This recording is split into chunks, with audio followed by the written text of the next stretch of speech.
All right, tell me one thing. How many times has it happened that you planned your entire day, made a list of all the tasks you had to do, and then completed every single task one by one at the exact time you had planned? Exactly the same time you thought of. Now, maybe some of you will say sometimes or almost never. Now, you might be thinking the reason behind this is lack of motivation, procrastination, or laziness. But actually, this is something called the planning fallacy. Psychologists say that because of this psychological bias, humans have a natural tendency to overestimate their abilities, meaning we see our capacity as bigger than it really is. That's why whenever someone asks us how long a task will take, most of us give an overly optimistic answer. For example, a task that realistically takes 2 days, the person thinks they'll finish it in 1 day. In reality, the task ends up taking more time than we planned. So next time, whenever you're planning something, keep this in mind. Think as realistically and practically as possible. Otherwise, you'll fall into the planning fallacy and either fail or make commitments to people that you won't be able to fulfill. This psychological fact helps you make better decisions every day and will be useful for your entire life. And we're going to share more such amazing psychological facts that will help you in daily life. But right now, we give you a challenge. Did you pass or fail at watching this video till the end with full focus?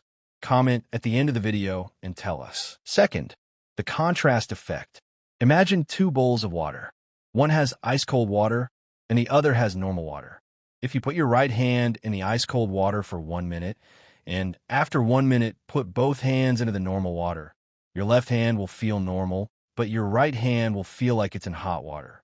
Behind this is a psychological phenomenon called the contrast effect, which says that compared to something bad, even an average thing starts feeling good. Similarly, next to something extremely expensive, a reasonably expensive thing feels normal priced. In front of a person earning 52, a person earning 57 looks better. But if you put that same 57 person next to someone earning 62, their value drops in our eyes. That's why many people plan to buy a phone for 10 to 15,000. But because of the contrast effect, they end up buying one worth 18, 20, or even 25,000. This contrast effect is widely used. You must never disagree. This psychological trick is something we already use in our daily lives, especially in communication. And according to us, you should use it too. If you want people to listen to you and understand your point of view, never directly disagree with them. Never say, "I completely disagree with you." Cognitive neuroscience research from University College London and MIT by Hatali Sharat studied this. They paired 42 volunteers and asked them to estimate the value of a real estate property while their brains were scanned in real time. Each person made their own valuation, but when the partners agreed with each other's perspective, the brain regions related to cognitive receptivity and openness lit up. But when they disagreed, those regions shut down and they were never able to reach a mutual decision. Whether it's personal life or professional communication, agreement works as both a solution and a problem. You can judge the long-term health of any relationship by this. Does every argument make the relationship better or worse? If you don't want your relationships to deteriorate or turn into unnecessary arguments, never start your point by disagreeing. It shuts the other person's brain down and they won't listen to you, no matter what you say afterward. Instead, start like this: "Look, you're right in your place, but I feel that." Then say whatever you want.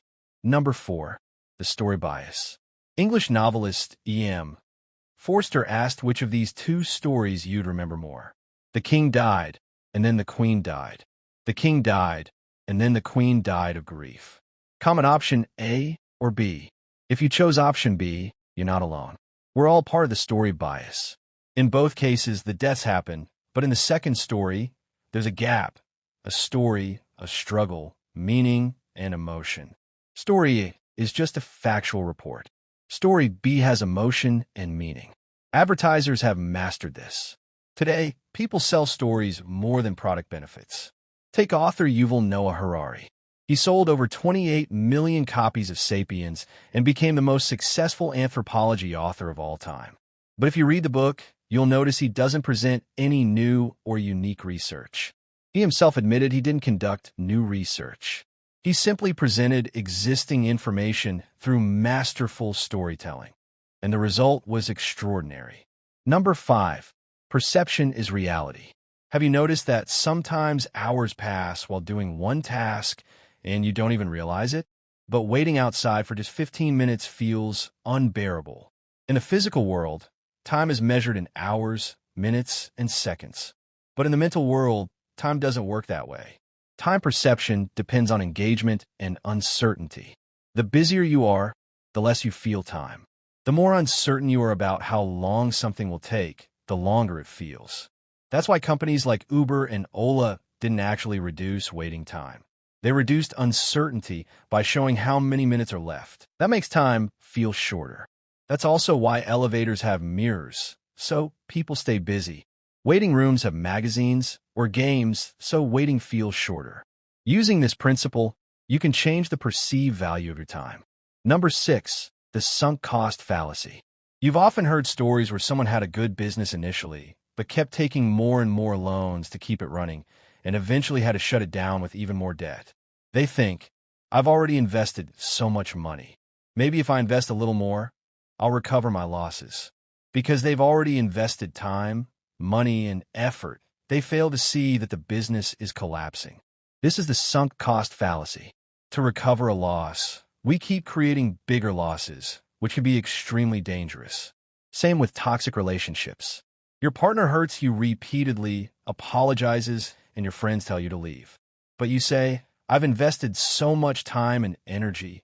Ending it isn't a solution. That's the sunk cost fallacy at its most dangerous. The more you've invested, the harder it becomes to escape. Number 7. The specificity trap. This concept is widely used in medicine. If someone has a migraine, the cause could range from a viral infection to a brain tumor. But doctors first treat it as a viral infection because the base rate of viral infections is much higher. When evaluating anything, make sure you don't fall into the specificity trap. Many people use this trap to lie. They add excessive details to their lies so people believe them. But if you remove the details, the lie becomes obvious. To catch such lies, keep asking more and more related questions. Eventually, both you and the liar will realize the lie has been exposed. If you like this video, click the like and subscribe button to support the channel's growth. Turn on the bell notification so you don't miss upcoming videos. Thank you for watching.